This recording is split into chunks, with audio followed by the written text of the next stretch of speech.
Hi everyone. Let me say welcome back to my channel. Thanks for being here. I truly appreciate your support.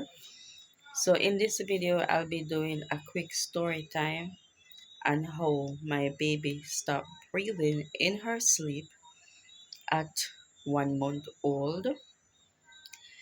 Alright, so while my baby was admitted in the hospital, the doctors told me that it's a possibility that at some point she'll stop breathing in her sleep. And when that happens, if that happens, I should just push her knees to her chest. But I wasn't prepared for that day. Although the doctor told me what to expect because she was born with a narrow heart valve, three holes in the heart, and what else was it again? Yeah, so and her heart was also enlarged. So um the doctors let me know what would have happened when she went home. So anyway, they told me that in case that ever happened to her, just push her knees to her chest. I tried doing that several times, but it didn't work. During the time we were at the peak of COVID, as that was in the year 2020. So, no taxi wouldn't be on the road, and nobody could go on the road after 8 p.m. So, while I was there trying, to get her to start breathing normal again, she would just breathe and then her chest would stop moving, and then she would start breathing again, her chest would stop moving. That went on for about 5 minutes.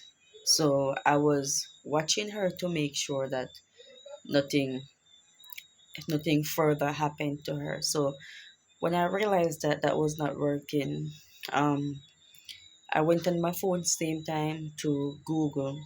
So when I went on Google and I asked Google what to do if a newborn stopped breathing, and Google told me the same thing that the doctor said, to push the knee to the chest, but it didn't work. Yes, baby. Okay, so while I was there, I started to become worried. But while I was worried, I was praying. I said, Lord, just do something for me, work a miracle, because I don't see any other way out at the moment, because it was midnight and I didn't have anyone to call whatsoever, nothing.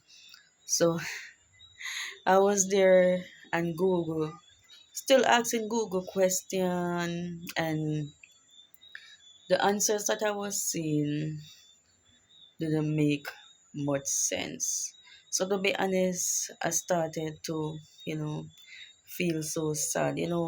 As a mother, it's not going to be easy to see your baby in certain condition. It's going to break your heart.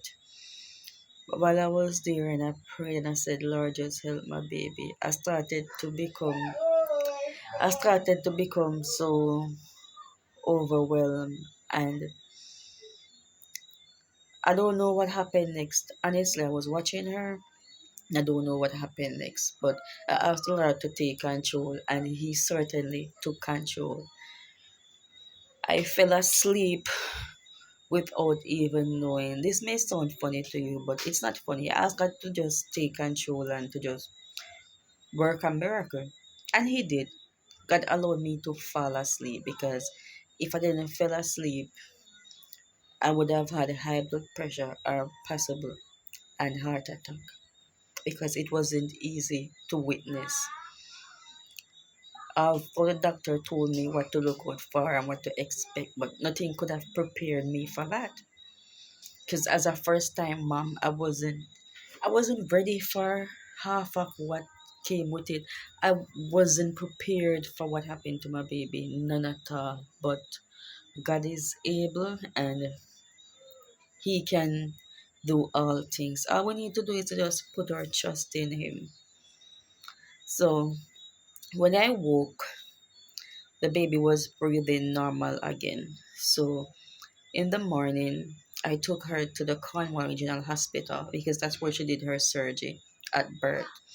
She did an intestinal surgery at birth, but I'll do that in another story time. So when I went and I explained to the doctor on duty what was happening, she said to me that okay, I'm gonna let you go in now because it's an emergency case.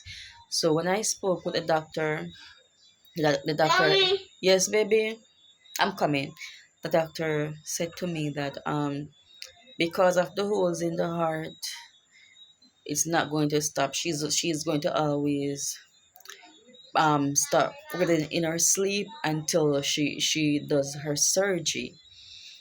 And when she said that, I was heartbroken because I was expecting that they would at least give her some medication, but she wasn't placed on any medication. As her case, the medication wouldn't have helped the situation. So I just had to go back home and just leave it in God's hands. And we kept following up. She was on clinic. She's still on clinic at the Bustamante Hospital for Children. So we kept following up, and that's all they could do until the situation changed. So if you want to hear more about the story, then that will be in part two. I am imploring you all to please watch the video to the end, like and comment as much as possible, and tell me if you've ever experienced that with your child or your children before, and what would you do? How would you feel? Thanks for watching. God bless you. Take care.